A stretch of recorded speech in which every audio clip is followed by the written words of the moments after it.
श्री स्वामी समर्थ दोस्तों, कसे आहात? व्यवस्थित ना? तर आज आपण बनवू चटपटीत चणा डाळ, हरभऱ्याची डाळ जी आपण बाहेरून रेडीमेड आणतो. जी तिखट, आंबट, चटपटीत असते, ती चणा डाळ आज आपण घरी बनवणार आहे. ती कशी बनवायची बघूया. खूप छान लागते आणि आपण बाहेरून अशी मागवतो. तर ती आज आपण घरी बनवायची, बाहेरची खायच्या ऐवजी आपण घरी बनवू. तर कशी बनवायची चला. तर ती हे बघा, ही मी चणा डाळ आहे, हरभऱ्याची डाळची मी पाण्यात भिजत ठेवलेली. कमीत कमी 2 तास तरी पाण्यात भिजवून ठेवायची, ज्याच्याकडून ही आता स्वच्छ धुवून वगैरे 2 तास भिजू द्यायची. आणि त्यानंतर मग आपण ही बघा 2 तास झालेले ते मी पाण्यातनं काढून घेतलेली, एकदम कोरडी करून घ्यायची आणि नितरत ठेवून द्यायची थोड्या वेळ. 5-10 मिनटं अशी नितरत ठेवू द्या.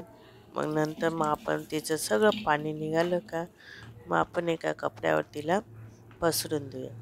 हे बघा, ही चांगली नितरू द्यायची.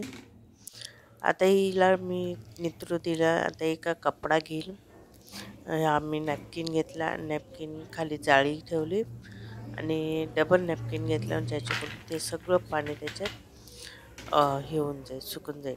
हे बघा, पूर्ण पाणी काढून घ्यायचं तिचं, म्हणजे ते जे आपण तळणार तिला आणि तेव्हा ती याच्यावर हे होणार नाही, तळतळ होणार नाही, तेल उडणार नाही अंगावर, म्हणून मग ती पूर्ण हे करून घ्यायची. बघा, ह्या पद्धतीने ते पूर्ण पसरून घ्यायची, ज्याच्याकडून आपल्याला ते तेल उडणार नाही.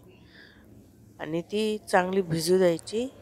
चला मग ही भिजते तोपर्यंत आपण मसाला तयार करूया. मसाल्यात मी घेतलेले लाल तिखट घेतलेले, आमसूल पावडर आहे आणि मीठ आहे, एवढंच लागतं. तिखट तुम्ही आपल्या तिखट गोड आपण ज्या पद्धतीने पाहिजे त्या पद्धतीने करू शकतो. इथं मी एक चम्मच तिखट घेतले, अर्धा चम्मच आमसूल पावडर आणि चवीनुसार मीठ. तर हे सगळे व्यवस्थित मिक्स करून घेऊया. हे चांगले व्यवस्थित असा मसाला तुम्ही करून ठेवू शकता. ते आपण कशात पण टाकू शकता, जसं आपण चिप्स वगैरे तळतो, बटाट्याचे चिप्स वगैरे, त्याच्यावर बी टाकून खाऊ शकतो. खूप छान लागते ही आमसूल पावडर. चला मग इथं आता डाळ पण चांगली कोरडी होऊन गेलेली बघा, बघू शकता तुम्ही, मस्तपैकी कोरडी झालेली. आता हिला मी तळून घेईन. हे बघा, मस्तपैकी झालेली कोरडी. कोरडी कशी झाली हे बघण्यासाठी तुम्ही एक दाणा दाबून बघू शकता. तेल गरम झालेलं आहे आणि तेलात मी आता एक जाळी येते आपली, ही बघा, ही जाळी आहे आणि ती थोडीशी ती दुसरी गाळणी येते, ती पण येते, ती पण तुम्ही यूज करू शकतात. मी ही जाळी घेतली आणि याच्यावर आता ते टाकून घ्यायचे, मस्तपैकी खरपूस होऊ द्यायचे, मस्तपैकी खरपूस होऊ द्यायचे, चांगले तळू द्यायचे, जोपर्यंत ते तेल बंद होत नाही तोपर्यंत. आता ही माझी जाळी असल्यामुळे ते बारीक बारीक जे दाणे होते ते बाहेर दिसत आहेत.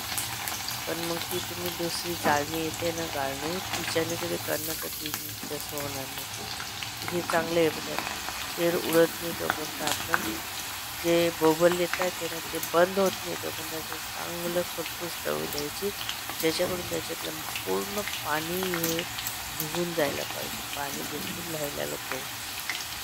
पाणी कधी राहिलं त्याच्यात तर कुरकुरीत येणार नाही, ते लवकर मऊ होऊन जाईल. आणि अशी कुरकुरीत चांगली झाली ना तर 1-2 हफ्ते तुम्ही कसेही तुम्ही बरणी पॅक करून ठेवू शकता, बरणी मध्ये घालून ठेवू शकता. ती 2-3 हफ्ते तशी कुरकुरीत आणि खुसखुशीत करायची. हे बघा, या पद्धतीने. आणि हे बघा तुम्ही मस्तपैकी छान कलर पण हे बघा किती छान आलेला आहे. हे बघा, इथे तुम्ही बघू शकता, असं मस्त खरपूस झालं का मग आपण काढून. हे बघा, आवाज येत असेल तुम्हाला, आवाज येत असेल, किती खरपूस आवाज येत असेल अजून. हे बघा, मी आता हे करते, आवाज येतोय की नाही तुम्हाला, असा आवाज यायला पाहिजे ते दाण्यांचा. तेल सगळं काढून घ्यायचं आणि नंतर मग 5 मिनटं करते.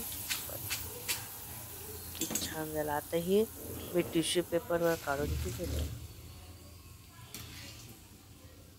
परत याच पद्धतीने मी सगळे तळून घेईल. ह्याच पद्धतीने सगळे तळून घ्यायचे आणि भरपूर सोडले तोपर्यंत तळायचे. मस्त मी तुम्हाला अजून एकदा तळून दाखवते.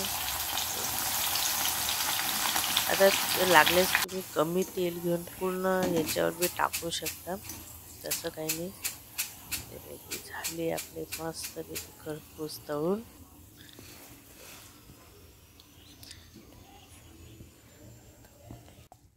इथं आता माझे सगळे तळले गेलेले आहेत आणि याला चांगलं थंड होऊ द्यायचं आणि मग मसाला लावायचा.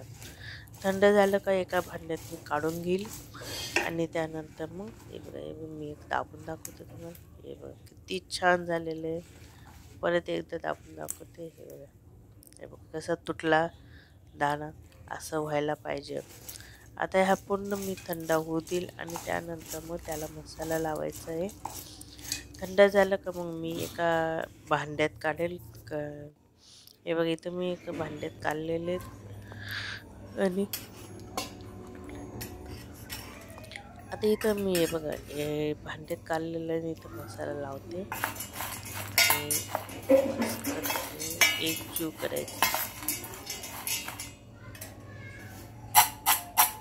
मस्तपैकी असं हलवून घ्यायचं आणि एकजीव करायचं ते, ज्याच्याकडून छान वाटेल. हे बघा इथं आता आपले हे चटमटे